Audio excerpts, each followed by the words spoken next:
Hey guys, if you haven't heard, Anchor by Spotify is the easiest way to make a podcast with everything you need all in one place. Let me explain.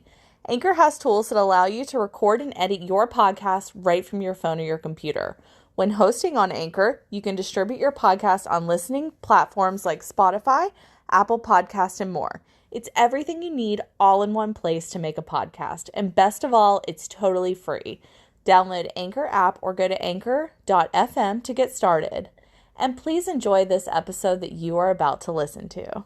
Hey everyone, this is True Crime at Lunchtime, hosted by Lindsay and Kayla. I'm Lindsay. And I'm Kayla. And we're work besties who love true crime. And this is a true crime podcast providing shorter episodes that you can enjoy on your lunch break.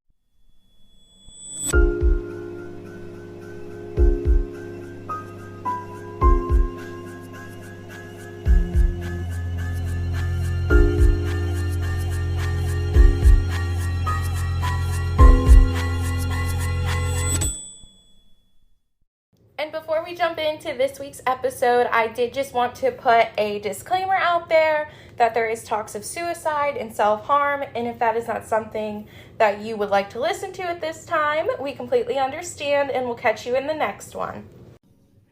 All right, Kayla, so what's new with you this week?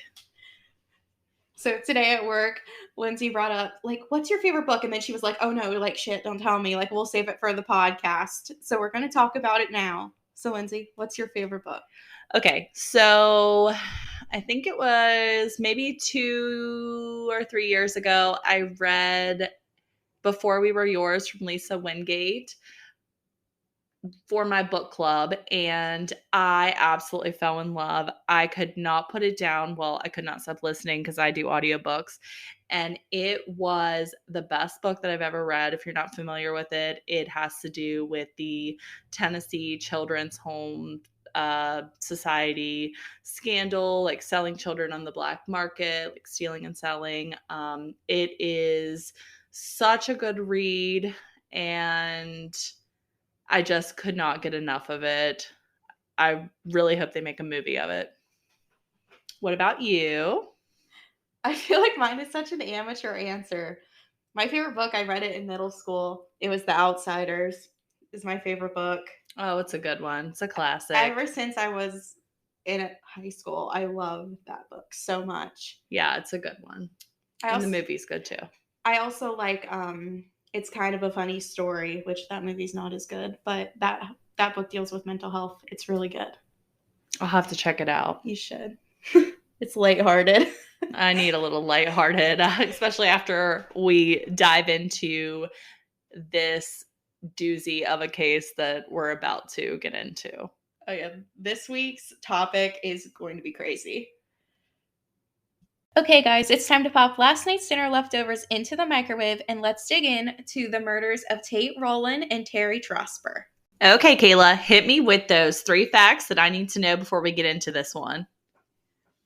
The case takes place in the 80s, the great decade of the 80s. It also caused some widespread panic throughout Childress, Texas. Okay. And this case is also unsolved. All right. It's been a while since we've done an unsolved one, so we're going to get into it. Let's get into it. Satanic panic. There are a number of cases that have been classified to be motivated by the devil himself, but in some cases, the devil may be in disguise among the small town community. In 1988, the death of a teenager set the town of Childress, Texas ablaze with speculation and terror. Jansen Rowland, or rather known as Tate, was born on November 7th of 1970.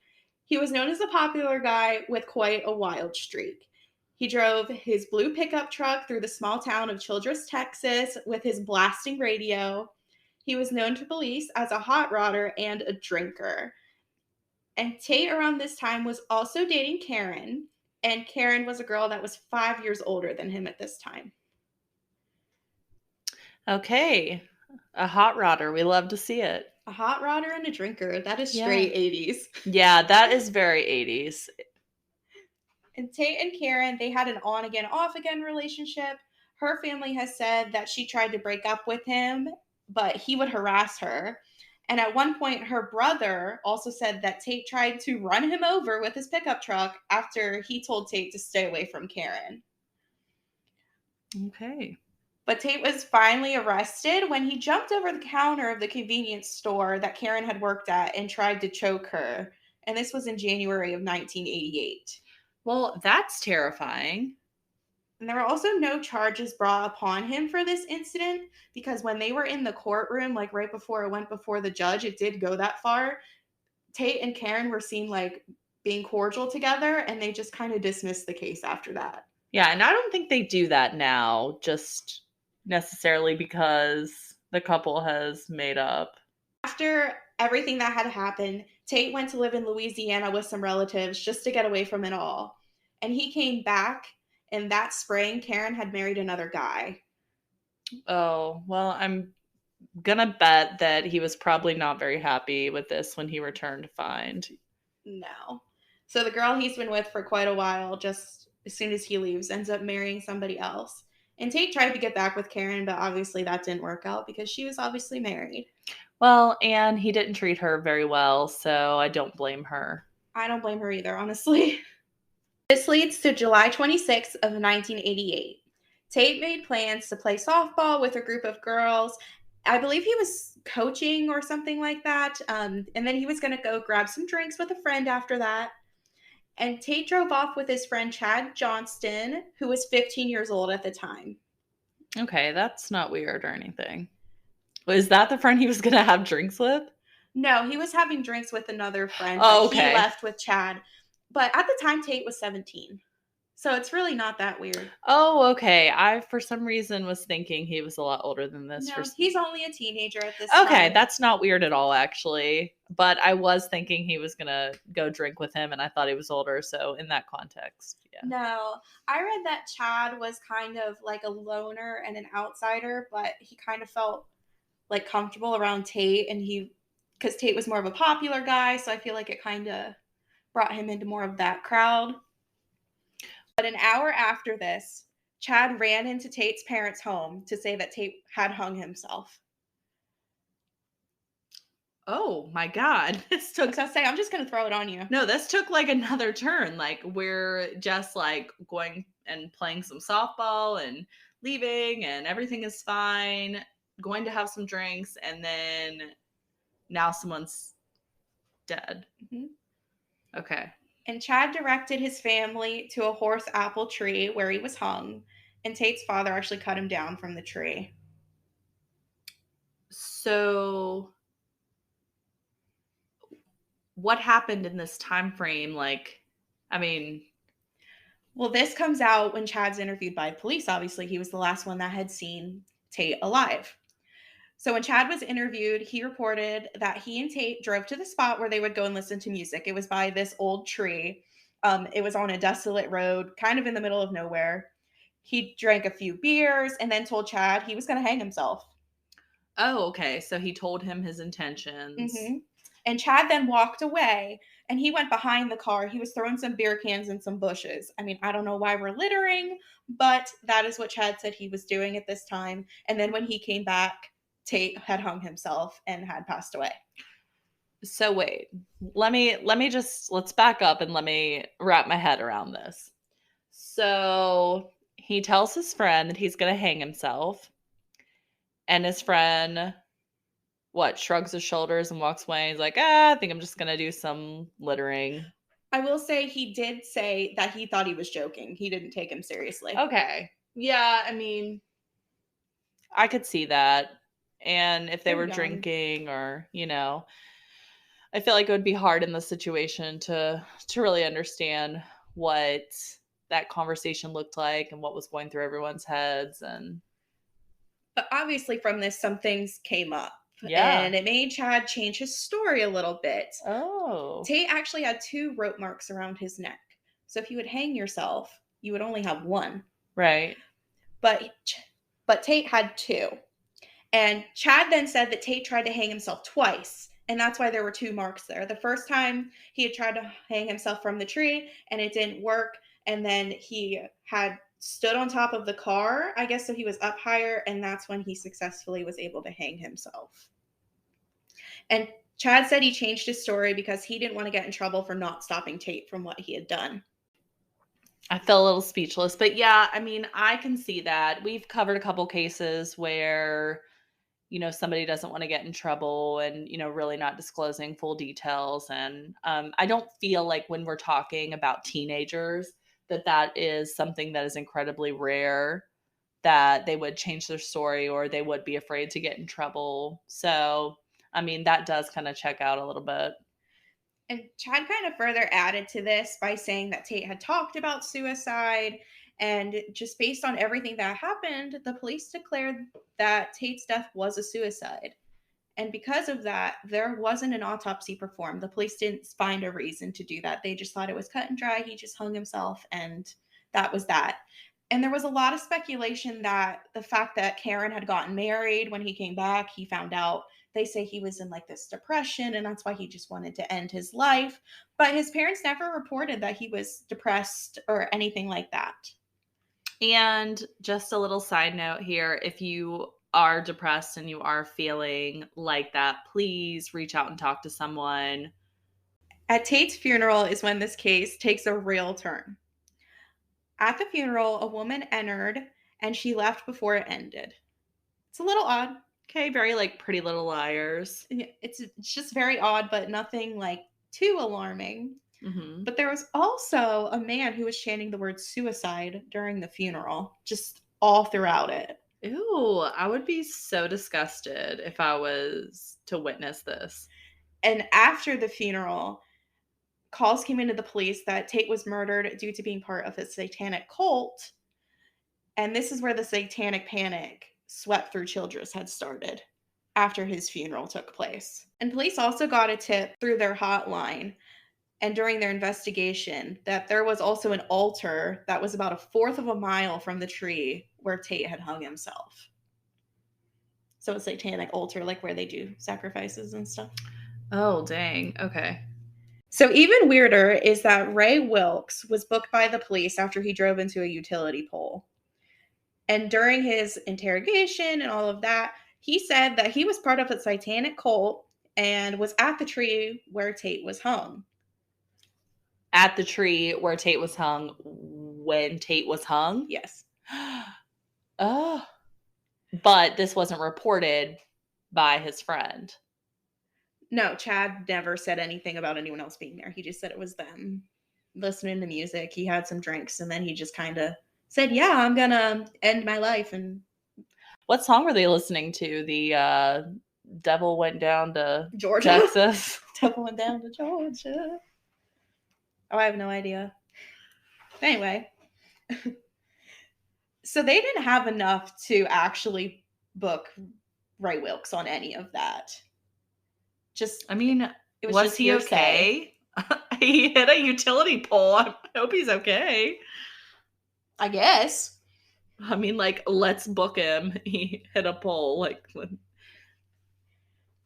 and then it was in 1991 that Terrie Trosper, who was Tate's older sister, she was found dead on her bed. Stop. Yes.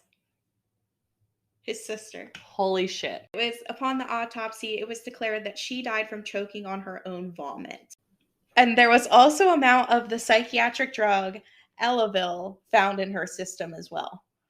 Yes, and that is a prescription medication used to treat the symptoms of anxiety, depression, schizophrenia, a number of mental health concerns. And then to kind of add on to even more of the mystery of this case, Darian Wilkes, who was the older brother of Ray Wilkes, he was the one that crashed the car into the utility pole, had said he was part of the satanic cult. He was there when Tate was hung. He tried to attempt suicide by overdosing shortly after Terrie's death. Okay. And the drug he used was Elavil. Oh my God, what? And then when all of this started to come out, Tate's body was also exhumed. Because remember, he didn't have an autopsy at all. Yes. His body was exhumed, and there were levels of Elavil in his system. Okay. I wonder if any of these kids were prescribed Elavil or if this was just like a street drug at the time. You know how like people take Xanax, you know what I mean? I Mhm. think I wonder if it was like had that same similar effect. It's a good question. And the coroner that did Tate's autopsy said that with 70% certainty that he believes that Tate's death was a homicide. Okay. And I just wanted to just add a quick little note that I found on Google that in 2000, Elavil was discontinued by the FDA due to severe side effects that people were experiencing when using the medication. And you can not get the brand name of that version, but there are, still some generic alternatives available. But they did kind of discover that it had some pretty dangerous side effects, and it is nicknamed a dirty drug, just because of the way that it works in the system. Fun fact. And then also because Tate's body was exhumed, Terrie's body was exhumed again as well in 1991 in December. And here it was discovered that there were contusions on her thigh, and there were also evidence that she had been smothered to death. Was anyone home when she was found, or, when she died? No one knows. They just found her dead in her bed. Oh, no. So they had presumed that she just choked in her own vomit, and Okay. that's how she had asphyxiated and had died. But now it's coming out that she may have been smothered and suffocated to death Wow. due to the contusions on her legs, since there was signs of a struggle there that they had missed the first time. I mean, how do you miss that? I know that we've come a really long way with, forensics and investigations and, handling of situations like this. I mean, look at all the cold cases that are starting to become, solved and have some Mm-hmm. answers for. So, I mean, I do understand that technology, training, education, all these things do probably play a part of why it maybe it wasn't something that they were able to find the first time, but it is mind-boggling how you wouldn't see bruises on someone that is dead and not think like, hey, maybe we need to check this out. Yeah, even with Tate not having an autopsy, that one kind of baffled me too. A When they found the 17-year-old. two marks on his neck, and Chad changed his story. I feel like there's enough there that you should at least dive a little further into it. That is really upsetting, honestly. And then things get really freaky, like at the funeral. Yeah. There was a lot wrong with the handling of that situation, I believe. And then after all of this information became public, everything about Tate's body and Terrie's body being exhumed, finding this drug in their system, Satanic panic picked up again. And it was rumored that Tate was killed by more than 20 cult members. There were a lot of animal sacrifices also taking place in the town of Childress. And there was also reports of cult members walking around, and this spread through Childress, Texas for a very long time afterwards. And just to add a little context about Childress, Texas, in 1990, the population was 5,055 people. So something like this probably would spread like fire and cause widespread pandemonium, like just chaos everywhere. I can imagine multiple teenagers dead, and I'm sure that people were scared. I believe it. Okay, so then, Kayla, what do you think happened here? Like, what do you think we're looking at? I don't think Tate committed suicide. Just based on all the information, what his family has said, the strange way that there was 2 marks around his neck, and Chad lying, and then all this stuff coming out about a cold afterwards, and 2 brothers that were also closely related to it. I just feel like there's something more there. Yeah, and his sister dying as well, and somebody coming forward saying that they had information about it and that it was cult members. It would be very odd that would not be the case. And it was weird too, because Terrie's best friend actually said she never believed her brother would commit suicide. She didn't believe that at all. So sometimes I wonder with Terrie, I'm like, what if somebody found out that she was maybe digging a little further into her brother's death, and somehow someone had found out and also had taken part in her death as well. Yeah. Wow.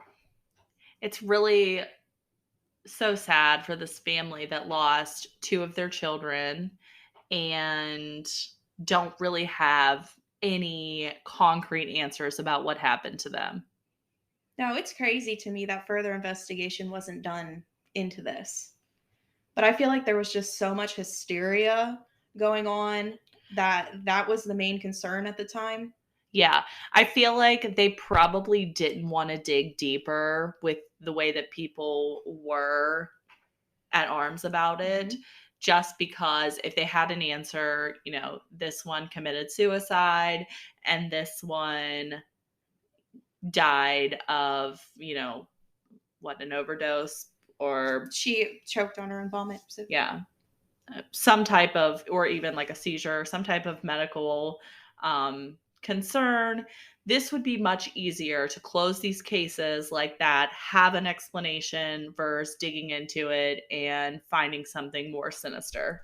And that's what happened with Tate at first as well, because they just were like, yep, he hung himself, and that's that. No autopsy, no nothing. But it wasn't until his sister and then everything about Darwin had come out that they were like, yeah, we should probably look into this a little bit more.